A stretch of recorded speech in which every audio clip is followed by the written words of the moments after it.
बिस्मिल्लाहिर्रहमानिर्रहीम। पाकिस्तान और सऊदी अरब के दरमियान एक बहुत अहम दिफाई मुआहदा हुआ है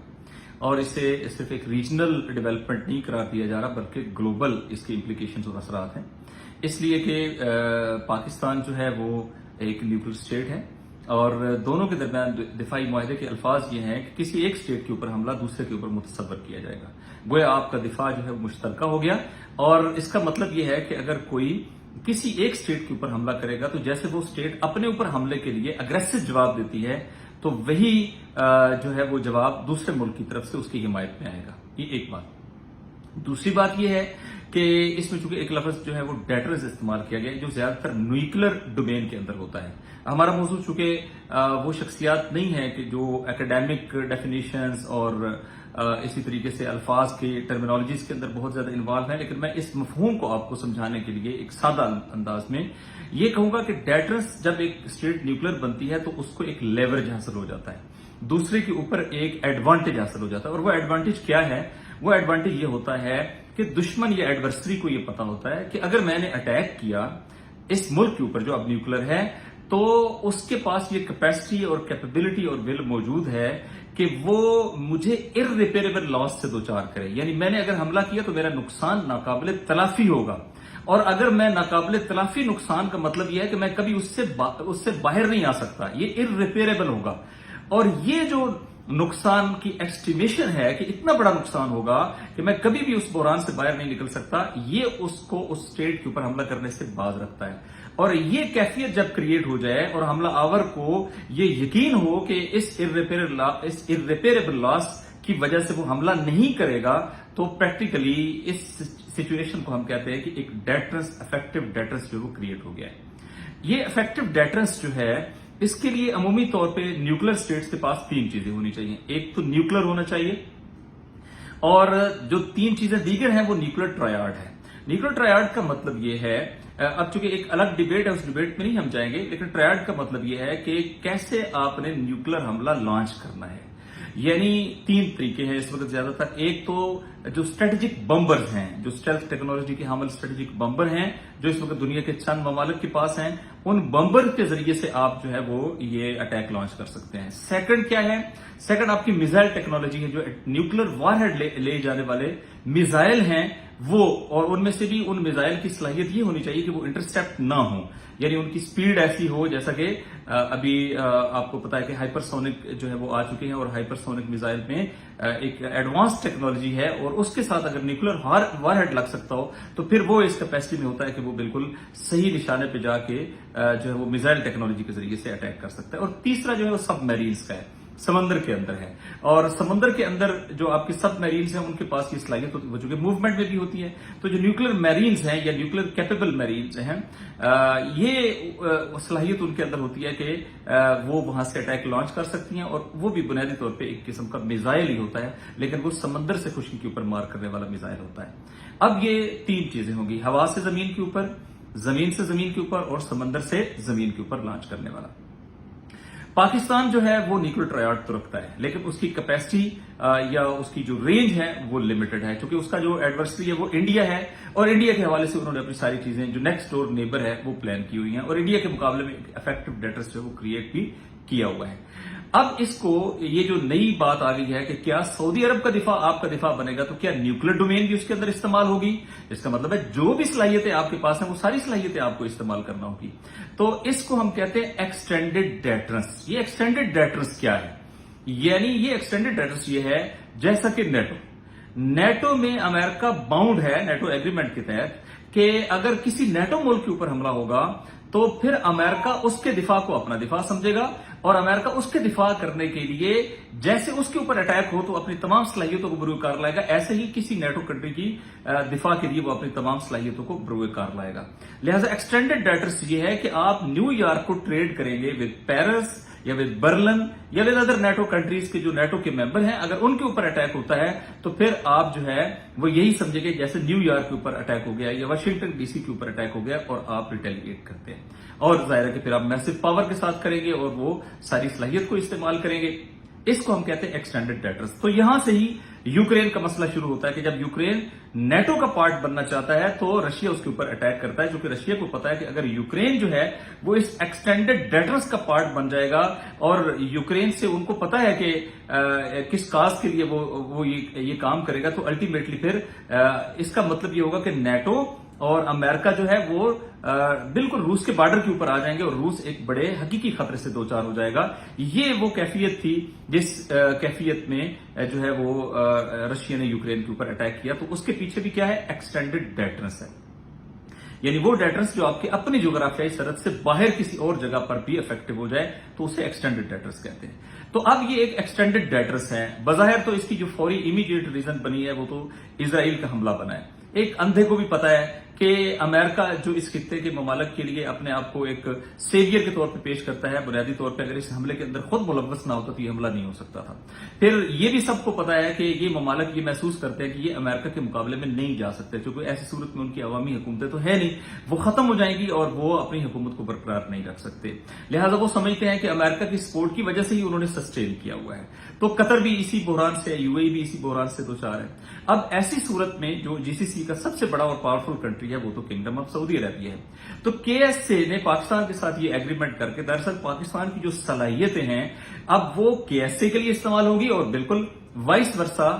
यही होना चाहिए कि केएसए की जो सलाहियतें वो फिर पाकिस्तान के लिए इस्तेमाल हो। गोया केएसए के पास जो है वो जदीद वेपनरी है जो वेस्टर्न है, अमेरिकन है, वो फिर पाकिस्तान की फेवर में अगर पाकिस्तान के ऊपर अटैक होता है तो इस्तेमाल होनी चाहिए। थीम इसका जो है वो यही है। और बज़ाहिर कॉन्टेक्स्ट इसका कतर के ऊपर जो इसराइली हमला है और उसके बाद ये बावर हो जाना है कि ना तो हम खुद ये जवाब देने की सलाहियत रखते हैं और ना ही हमारा अलाई अमेरिका जो है वो हमें बचा रहा है, बल्कि अमेरिका खुद इस मामले के अंदर अकम्प्लिस है और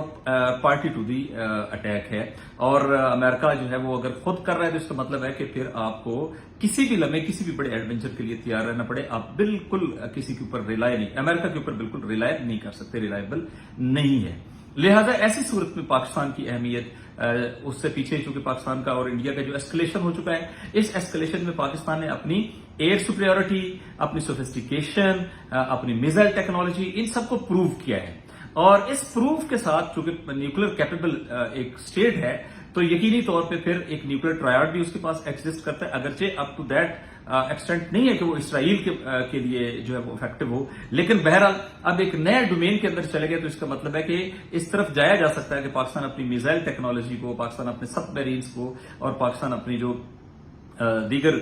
सलाहियतें हैं जैसे स्टेल्थ टेक्नोलॉजी के मिसाइल वो जहाज हैं वो तो केएसए के पास हैं। फिर कोई ऐसा होना चाहिए कि जिसके नतीजे में ये दूर तक जो है वो मार करने वाली ये सलाहियत भी पाकिस्तान के पास आ जाए, तभी पाकिस्तान इसराइल के मुकाबले में एक इफेक्टिव डेटरेंस जो है वो करार पा सकता है। अब इसके अंदर क्या हो, चूंकि पाकिस्तान ने अगर इतनी बड़ी ऑफर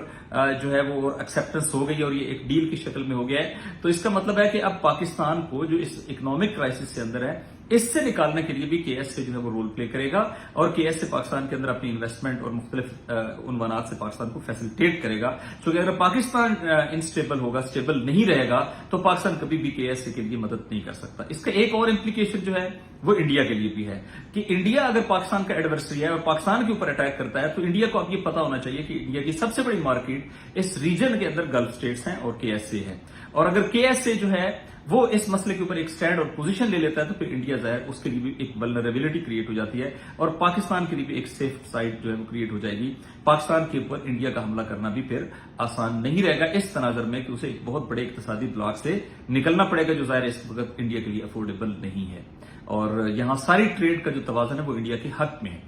फिर एक सवाल जरूर है और अभी की बात को हम इसी पे कंपाइल करेंगे चूंकि बहुत दीगर मौज़ूआत के ऊपर समूद फ्लोटेला इस वक्त कहाँ है उसके ऊपर बात करनी है। गजा वार की इस वक्त सिचुएशन क्या है, बहुत इंपॉर्टेंट है चूंकि एक ऑल आउट वार इनिशिएट की है, उसके ऊपर बात करनी है। कुछ नया डाटा रिवील हुआ है कि इसराइल का लॉसेस क्या हुए हैं, जो 12 डे वार है उसके हवाले से भी बात करनी है। और अमेरिका के अंदर इस वक्त नई फॉल्ट लाइन्स क्या इनिशिएट हो रही हैं और वेनेजुएला क्राइसिस कहां जा रहा है इसके ऊपर भी हम बात करेंगे नेक्स्ट व्लॉग्स के अंदर या वीडियोस के अंदर। लेकिन इस वीडियो में जो एक क्वेश्चन के ऊपर मैं अपनी बात कर रहा हूं, पहले भी केएसए ने लीड किया था और एक इस्लामिक मिलिट्री अलायंस बनाया था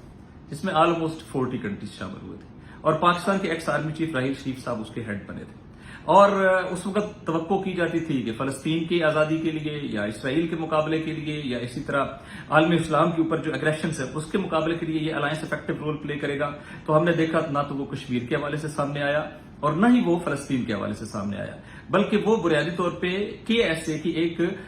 بی ٹیم بن کے رہ گیا. اور اگرچہ اس کا وہیں کیپٹل ریاض میں اس کا وہ موجود تھا، اس کا ہیڈ کوارٹر بھی، اور راہیل شریف صاحب بھی ایک مدت سے وہیں پہ اسٹیشنڈ ہیں، لیکن اس کا اگر کہیں استعمال ہوا ہے تو اس کا استعمال جو ہے وہ یمن کے مسلمانوں کے خلاف ہوا ہے. اور یمن کے مسلمان کون ہیں؟ یمن کے مسلمان وہ ہیں جنہوں نے اپنی تمام تر صلاحیتوں کو اتنی زیادہ محرومی، غربت اور فقر کے باوجود فلسطینیوں کی مدد کے لیے استعمال کیا، اور آج بھی روزانہ کی بنیاد کے اوپر وہ اپنی شہادتیں بھی دے رہے ہیں اور اسرائیل کے اوپر حملے کر کے فلسطینیوں کو اس کیفیت سے نکالنے کے میں اپنا حصہ ڈال رہے ہیں اور رول پلے کر رہے ہیں. اور یقیناً ایک بڑا چیلنج بن گیا ہے ریڈ سی کے اندر، انہوں نے بہت افیکٹولی جو ہے وہ انگیج کر کے رکھ دیا ہے اسرائیل کو اور اسرائیل کے الائز کو. لیکن کوسچنز تو ہیں کہ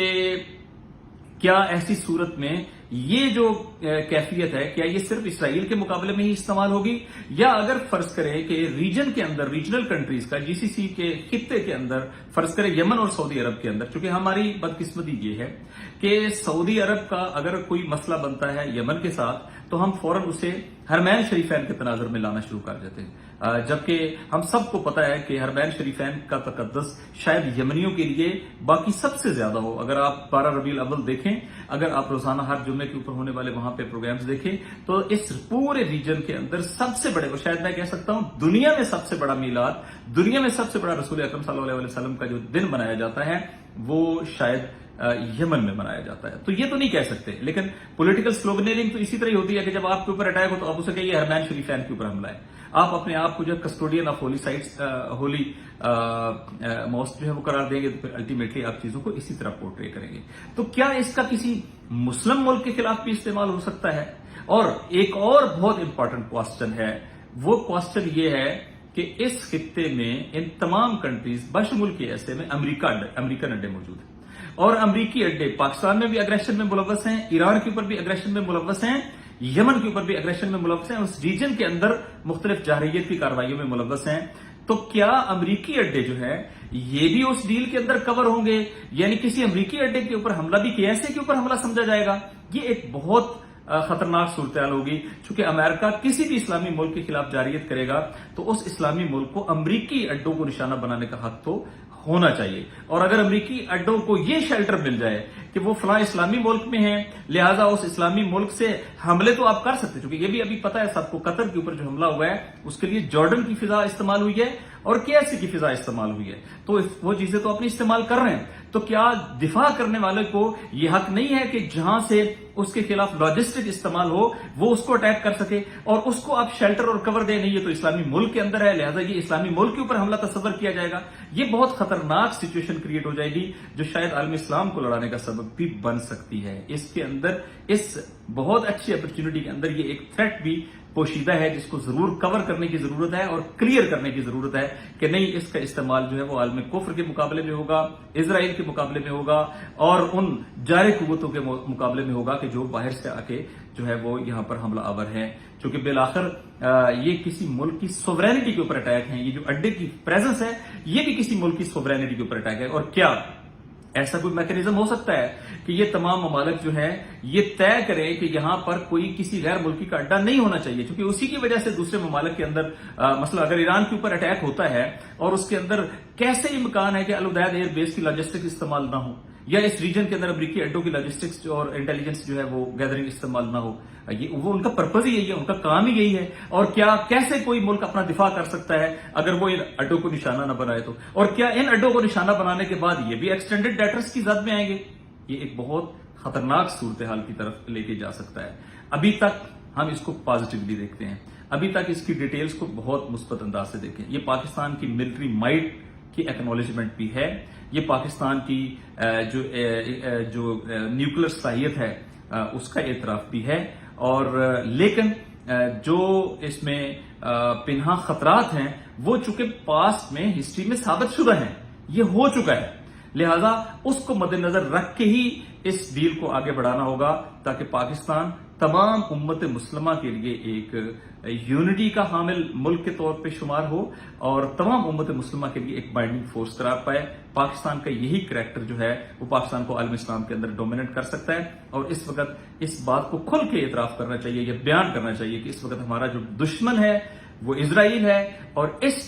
का टारगेट जो है वो इजराइल और इजराइल के साथ चलने वाली वो कुव्वतें होंगी जो आलम इस्लाम के ऊपर हमला करने का ख्वाब और ख्वाहिश जो है वो रखती हैं। आपका बहुत शुक्रिया।